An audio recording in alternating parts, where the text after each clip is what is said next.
Hello again. Oh, quiet noise. There we go.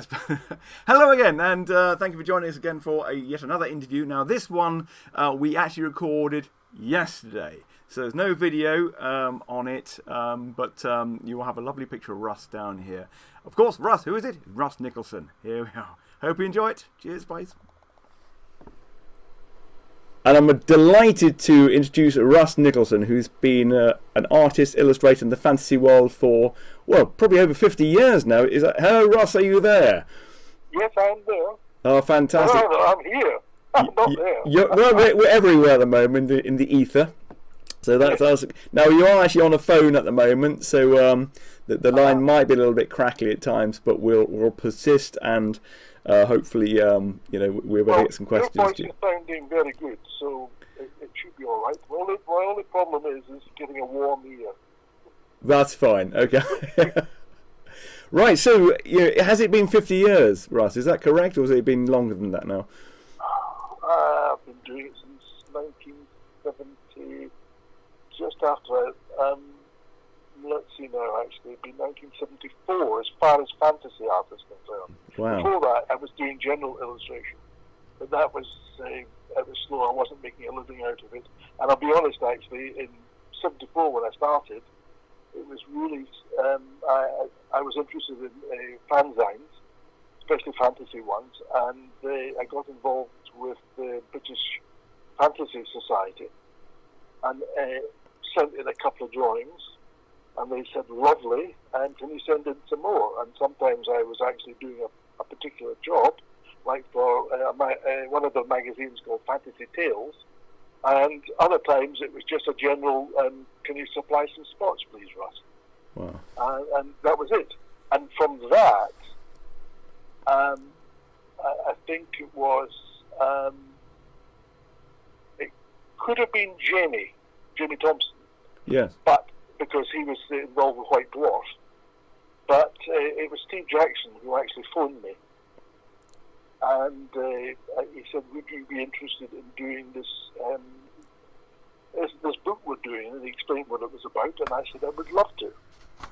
And so from a point of view of that would be 1982. I'm assuming you are talking about the Warlock of Firetop Mountain. We're talking about the Warlock of Firetop Mountain. But you see, before that, I was doing other work for American fanzines and so on. But I wasn't really getting, a couple of them actually paid me. But most of them were just, would you like to do this? And because I enjoyed doing it. Yeah. But I'd also been, since 1980, working for, sort of part-time sort of business, for DC Thompson. And I was doing Giddles comics. Oh, right. Oh, wow. What kind of illustrations were they? Were they sort of the Bunty style? They were strip illustrations. Oh, okay. I worked for two comics in particular. One was Bunty, and the other was, and it's just come out of my head. This is one of the problems, actually. This damned stroke also has affected my memory. Oh. Tracy. A little magazine called Tracy. And of course, I used to have to do little trials, and then that's all right, and then off you go. And I was working on that, and even after Warlock, for a few years. And the only reason that I stopped with the fighting fantasy books was because, as you know, I did the first book and the second book. Yes. And they said, would you like to do the third book? And I said, I would love to do the third book. And they said, great. And I asked for more money. Yeah. And as I thought I deserved because of the amount of time I was taking over the drawings. Yeah. And they said, yep, that's fine, and all the rest of it. I said, but oh, by the way, because I was also a teacher. Yeah. In schools. And I said, I've just taken up this post to teach in a college in Papua New Guinea. Wow. And they basically said to me, Papua New Guinea? And I said, yes. I said, I'll send the artwork back from there. And they said to me categorically, the person who wrote anyway, because I didn't phone, no, we cannot not employ artwork from abroad. Now, at the same time, I was submitting, whilst I was out there, I was submitting work to D.C. Thompson. And then the whole time that I was there for 3 years, I only ever lost one strip. And that was because I had trusted the postman, at the post office, to stick the stamps on. And of course, he just pocketed them. Right? So it never was posted. I did try to trace it, but it was never found. Oh. But other than that, it was perfectly all right. Wow. And in the interim, whilst I was out there, I was contacted by Dave Morris. And he said, would you like to do a book? And I said, I would love to do a book. And I was actually coming back to London at that point. We met up at, I remember now, it was a little cafe place at the top of Charing Cross. They have a sort of restaurant cafe. And we had, this is a sort of joke really, actually. We had tea, we chatted, we got on well. And I went away with I'm going to do this book. He sent me the details. I sent him back the artwork. And that was a book called Where the Tiger. Oh, yes. Fantastic. Well, right. we've got Jamie on there. He'd have been... So we're pre-recording this, so it'll be tomorrow morning, but earlier today. So, wow, fantastic. And did you have like a fascination with fantasy as a child? Yes, I always have had. I mean, it was my first contact with fantasy was sound music. My mother liked music and so on. Yeah. And I don't remember seeing Fantasia, but it was the music for The Sorcerer's Apprentice and The Night on Bear Mountain. And that just evoked stuff in me when I was a boy. I was about 5. Yeah. And at the same time, my grandmother had the Red Fairy book, with the lines. Yes. And in it was various drawings. There's still one that sticks in my head to this day. It scared the living daylights out of me. It's where the giant is looking down through the floorboards at all the dead bodies of children.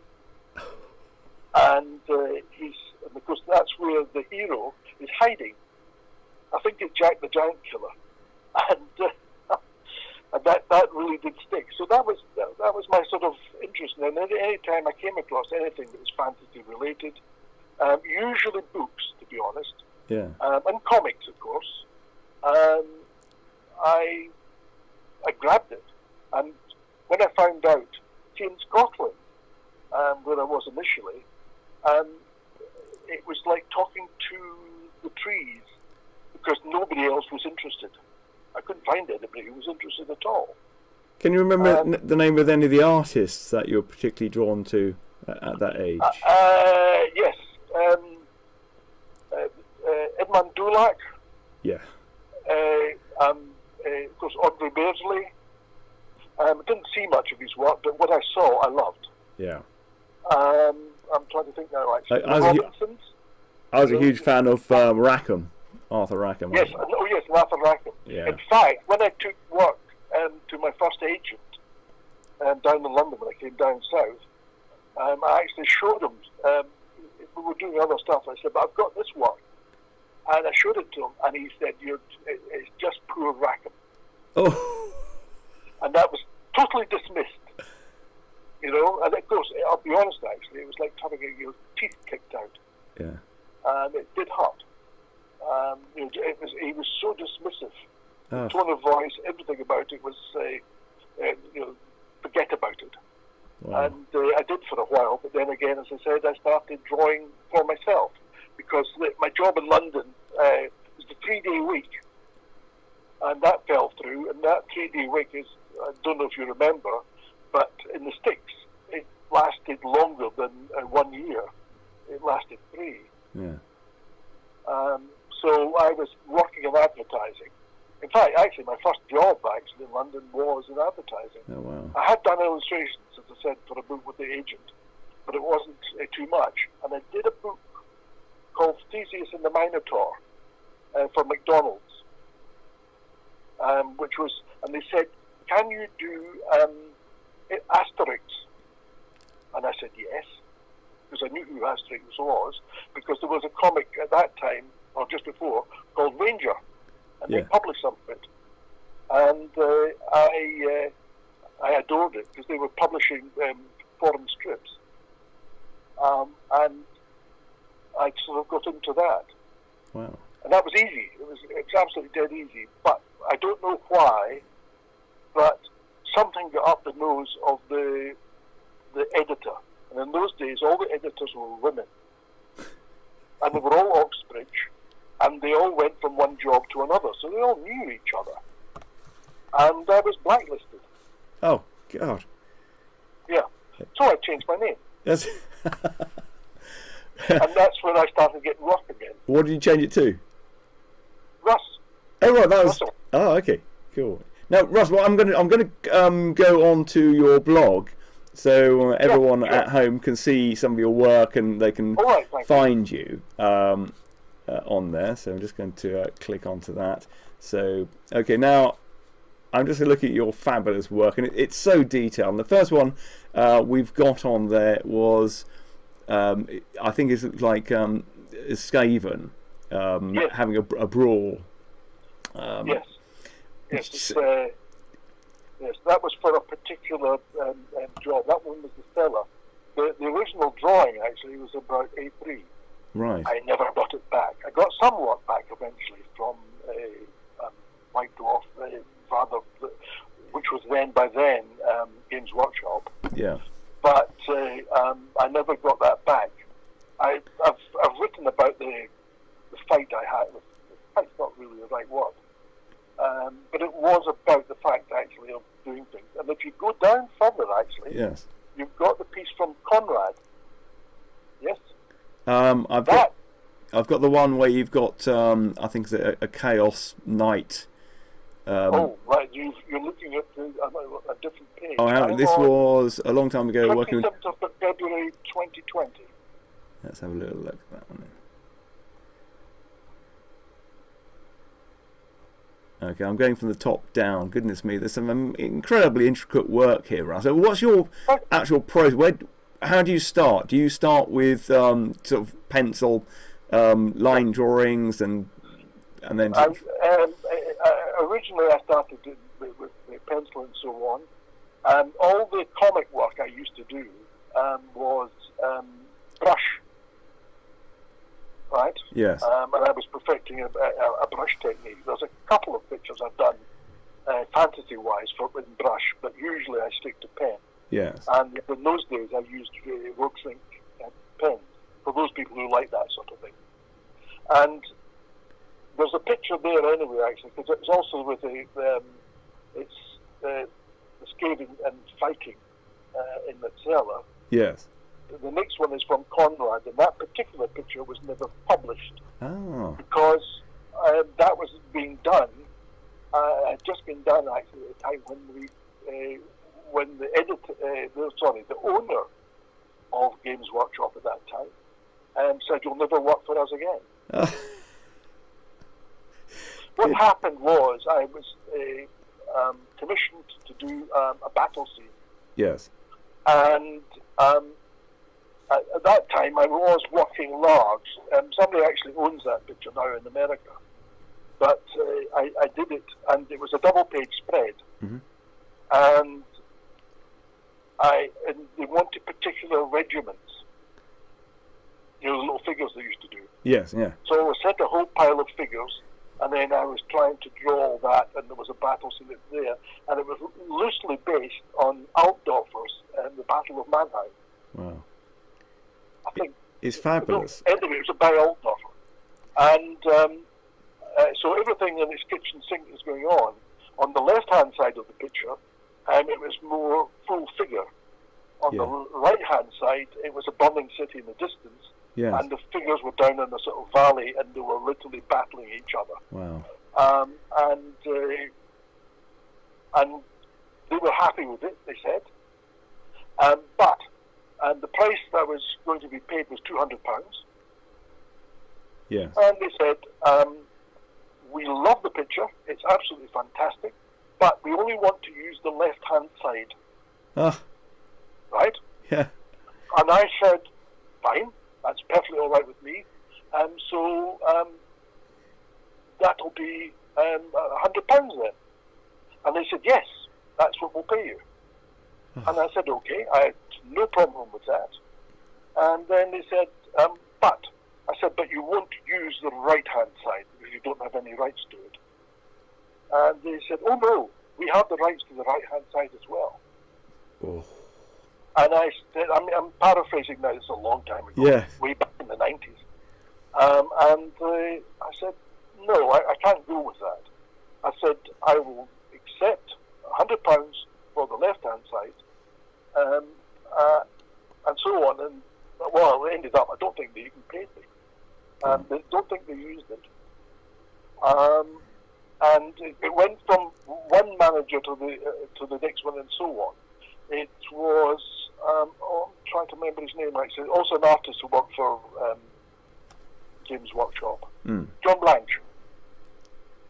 And I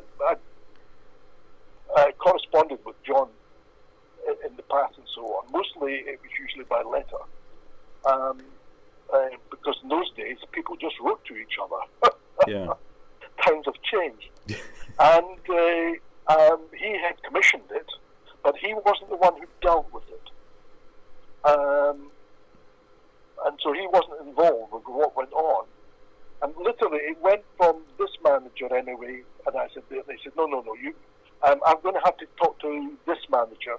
And he went and talked to somebody else, and that person phoned me and said, look, we love the piece and all the rest of it and so on, and we will pay you for the left-hand side, but we will reserve the right to use the right-hand side.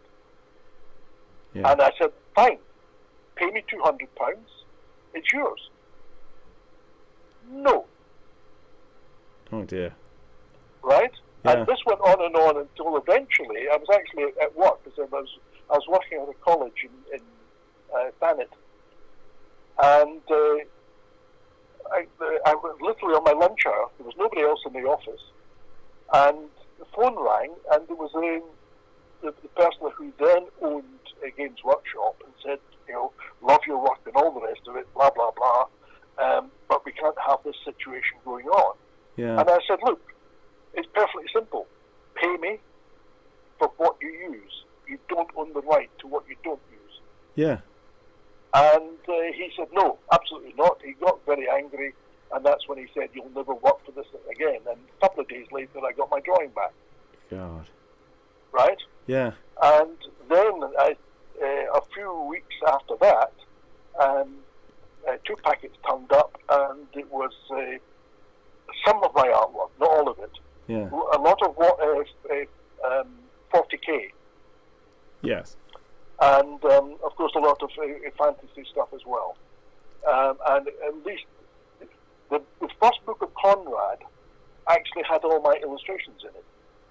If you notice now, if you ever pick up a copy, Yeah. you will find there's no illustrations in it at all.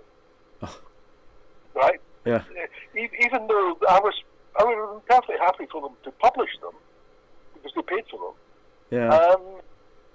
They literally republished the book without my drawings. That's insane. And that particular picture I'm talking about, the one about Conrad, was it was on the second book, and that was never published to my knowledge, God. and I didn't get it back, which is annoying.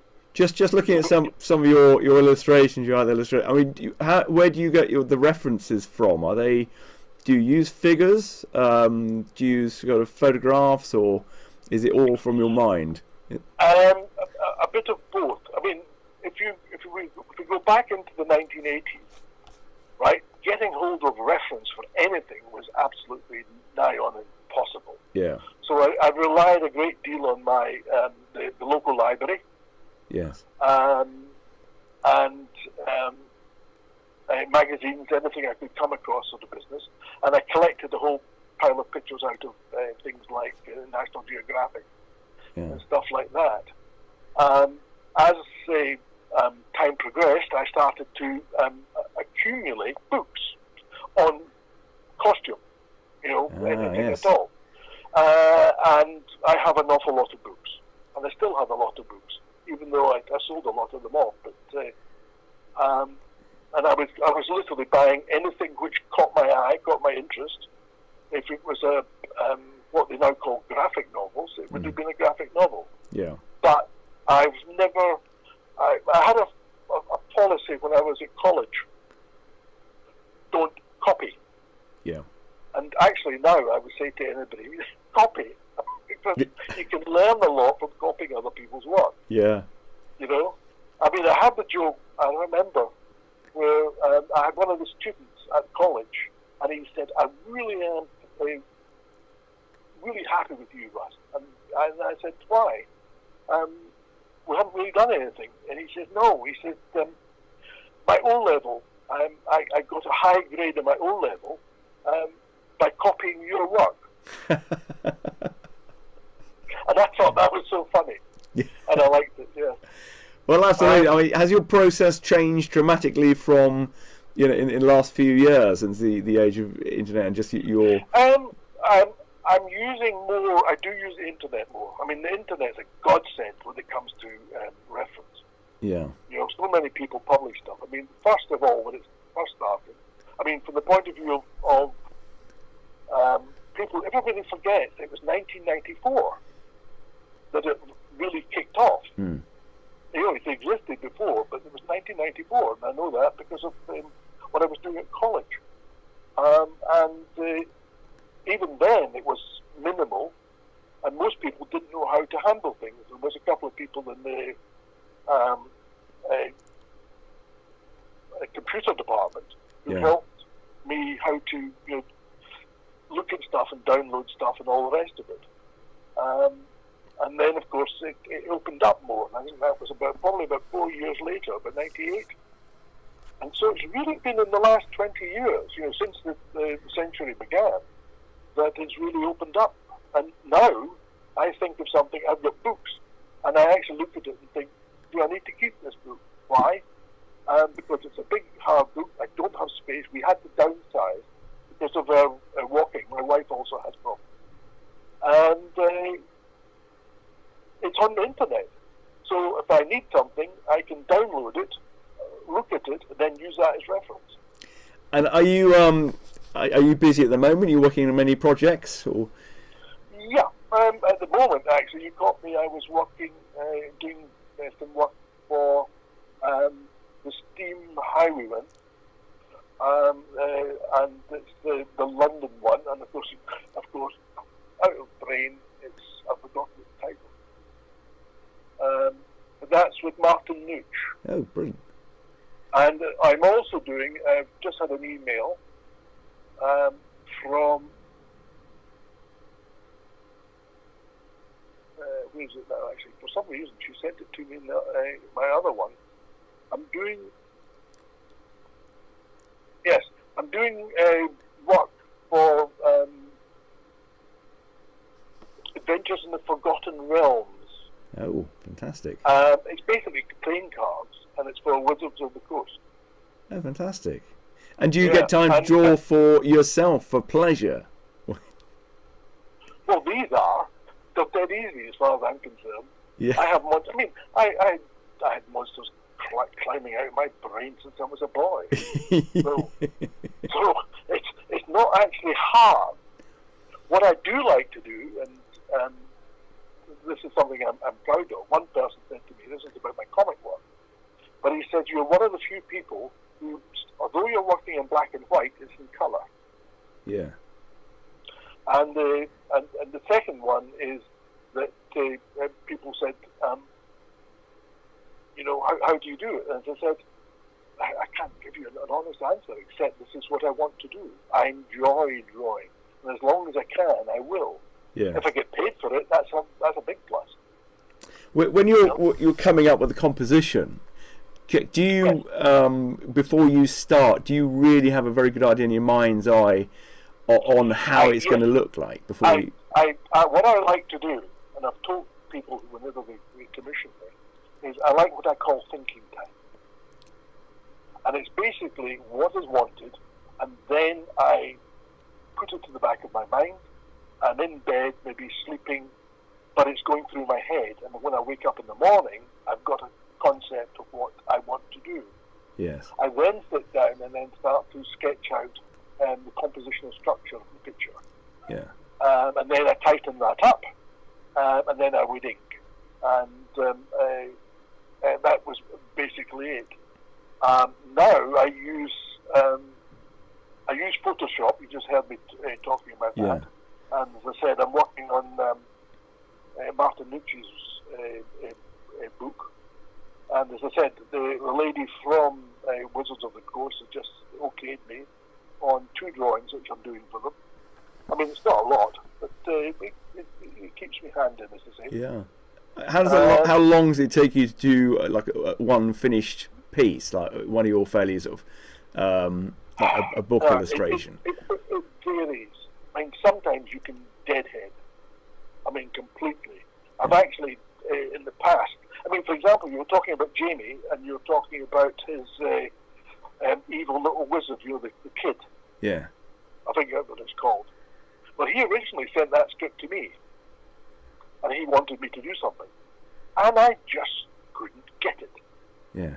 Because, to me, the original monster creature was so graphic in my mind that to draw him for a child's book was,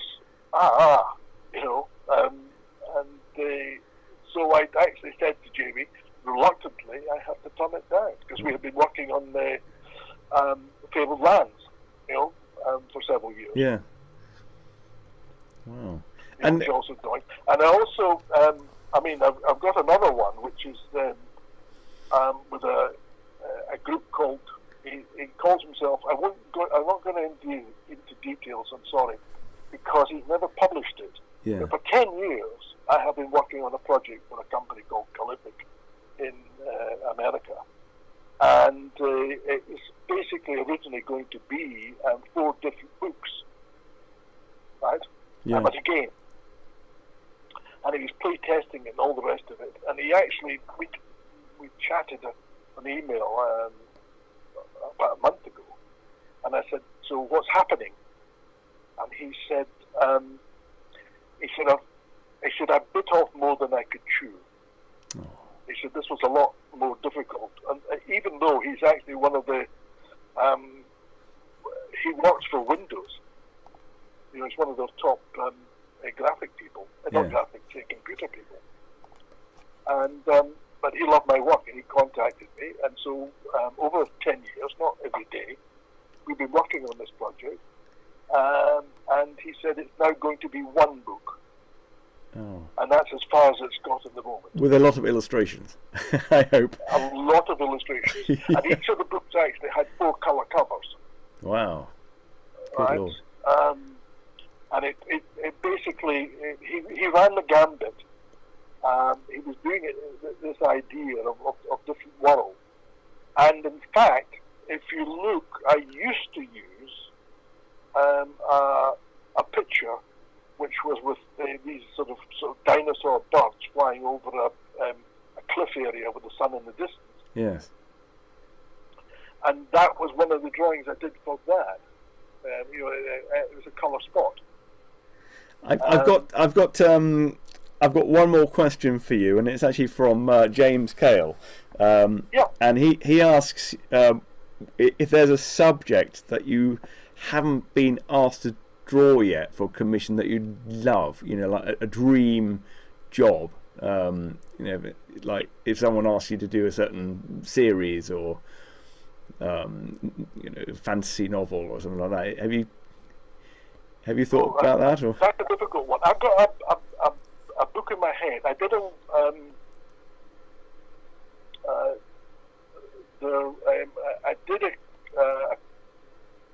first of all, it was an essay for 1 book, and then there was my memory. It was about maps, and of course I'm nuts about maps. Yeah. Always have been.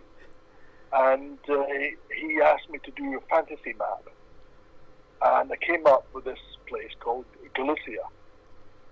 and it's literally dwarfs, goblins, and humans, which is your typical thing. And I've had a goblin book running in my head, but it's for a child for easily 10 years myself. Yeah. And it's a sort of spoof thing. And I'm not going to go into details because somebody will go away and write it. Yeah.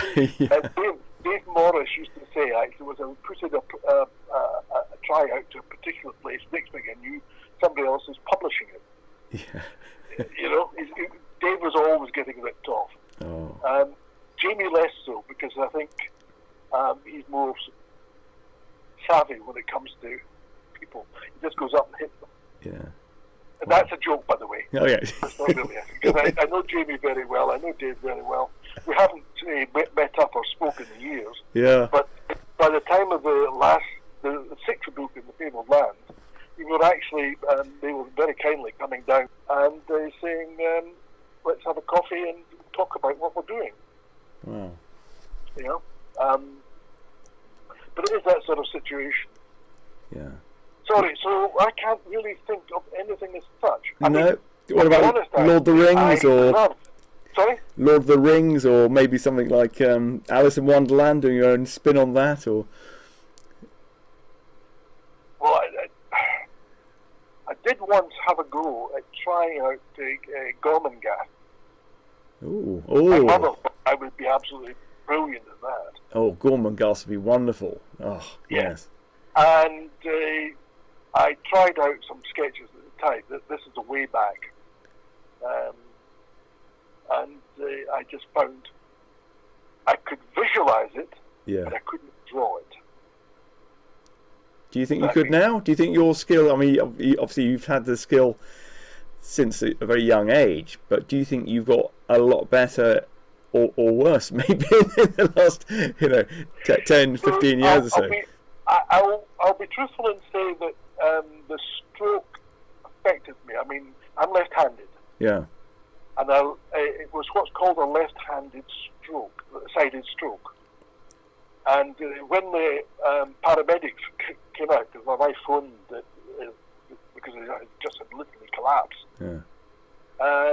They looked at me and checked me out, and I was talking, and I seemed to be pretty well all right, except I couldn't stand up. And they eventually got me on my feet, and thought, well, that's it, and off they went. But, of course, the following night I collapsed again, and then I collapsed again, and it was all the same stroke. It's not, it wasn't different strokes, it was the same one. But it was in bits, typically me. Yeah. And I lost complete use of my left side, including my hand. God. And of course, being left-handed, I had to teach myself how to write again and how to draw again. And as my wife said, because I was furious, wouldn't give up. And she said, every day I was doing something until my hand came back better and better. Wow. But it has changed. It's not as, I suppose in some ways I'm not as confident about it as I used to be. However, that doesn't mean that I don't put my best into any drawing and work with it. Well, you wouldn't know. Your work is still extraordinary, and just beautiful and imaginative, and I think it certainly drew me into fantasy game books at an age, because it was so detailed, and I just love it. I mean, thank you. I mean, I'll be honest. Actually, I mean, that business about not being employed by this was purely Puffin, by the way, Puffin Books. It wasn't anything to do with Steve or Ian about me not doing any more books. And when I came back from Papua New Guinea, one of the first things I did, besides getting back into comic artwork, was, because it was still ongoing, I contacted Puffin, the Fighting Fantasy, and I said, is there any chance that you would like to employ me again? And the lady concerned, literally, I mean, she just wrote to me, but it was very effusive, and said, yes, and we'll give you a book. And I was off again. Yeah. And this time the rate was a lot better. Good. That's one of the jokes, that what people were getting paid from book 3 on, right, was at least twice what I was asking for. Ugh. And by the time I came back, it was 3 times what I was asking for. Yeah. Where I made a living out of, for example, Warlock, right, was in world rights. Yeah. Because one of the things that Puffin were excellent at was, unlike a lot of people who maybe only give you 2% or 5% of any project they're doing, Yeah. Puffin gave you 75. Wow. Yes, exactly. Wow. That's great. And on Warlock, with its reprinting in the first year, I made 5 times what I've been paid, just from the 75% royalty rate. Yeah. And Puffin at the same time would not pay you if it was published in English. For example, anywhere where they had a business place, or whatever you want to call it. So America, for example, I didn't get anything. Oh, beg your pardon, yes, I did. And then they stopped it. But Canada, Australia, New Zealand, no way, nothing. Wow. Because that's how they deal with things. That's why these days, with my drawing, if somebody wants to buy the rights, I would just say, well, stick another couple of quid on. Yeah. Or whatever. With the Martin, we have a set price. He's actually offered me half of the price right now, because I'm more than halfway through the book. Yeah. For what we agreed to do. And I've just got to do it. But I'm dreadful at writing invoices. I really am. You know, it's like my tax. I still haven't done my tax yet. Oh, no. You know, and I'm thinking, oh, God, every year I say to myself, I'm not going to get in this mess. It won't happen. And every year it does. Oh, no. Yeah. I know the feeling. Anyway, Russ, thank you so much for your time today. We will look forward to seeing what's coming up in the future for you, and all your work and the projects you're on, and we appreciate and love you from the community, and thank you so much again for joining us. Thank you very much. Are you sure that, I think I've just rabbited a bit. That's my Rabbiting is perfect. You know? Thank you. But yes, I am really busy at the moment. That's good. Because I'm also doing, we'll throw this in very quickly. Yes. Right? For Martin Gooch, the filmmaker. Yes. Yep. Well, Martin and I are friends, and I've been working on, and he's been beautiful, he's been so kind, a children's book for him, and I've been doing the illustrations. Oh, fantastic. Barnaby and the Barbelong. Barnaby and the Barbaron. Barbelong, yes. Barbelong, fantastic. Yeah. And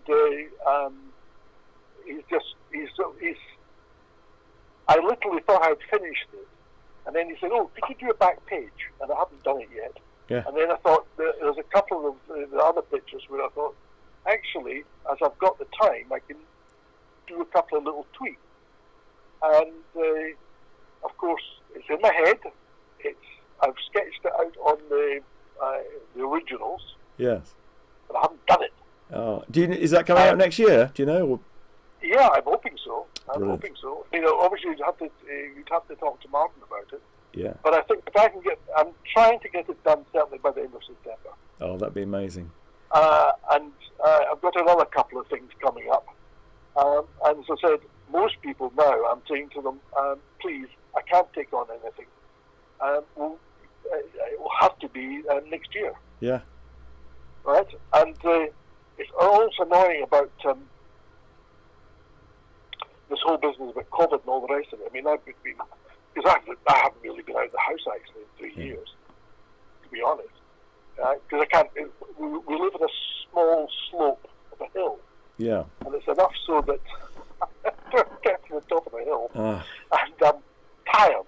And just, that's it, my legs are gone. Oh, no. And I have to turn round and go back. But that's by the by. Yeah. But there's a very good convention called Trolls and Legends. Right. Right? Yeah. Which is run in Belgium. And I've just been contacted by Olivier, who runs it, and he said we're going to try and get it back off the ground again next Easter. Brilliant. I think it's Easter. He hasn't given me complete details. And he said, would you like to be a guest? Fantastic. I've been a guest before in the past. And I said, yes, delighted, because it is nice to have so many people coming up. Although, mind you, the Fighting Fantasy one the last time, I don't know if you saw the number of people who wanted me to sign books. Yes, I did. You had an incredibly long queue, I think. Yes. Do you know I was at it for 3 hours? Oh, God. It was a busy day. It was to go. And the young lady who was with me, who was helping out, she actually was fighting people off. Yeah. And saying things like, "He hasn't eaten yet." I know. Well, you know, I do a lot of work with Tom Baker. Yeah. Well, we never got a chance to get together until I saw you packing up at the end. Yeah. No, it's hard work signing stuff for people. I know. Yeah. Anyway, Ross, I'm going to let you go because we've got our next interview coming out soon. So, thank you again for your time and look after yourself. And we look forward to meeting maybe at the next Fighting Fantasy Festival when that ever happens, or maybe be on live maybe next year.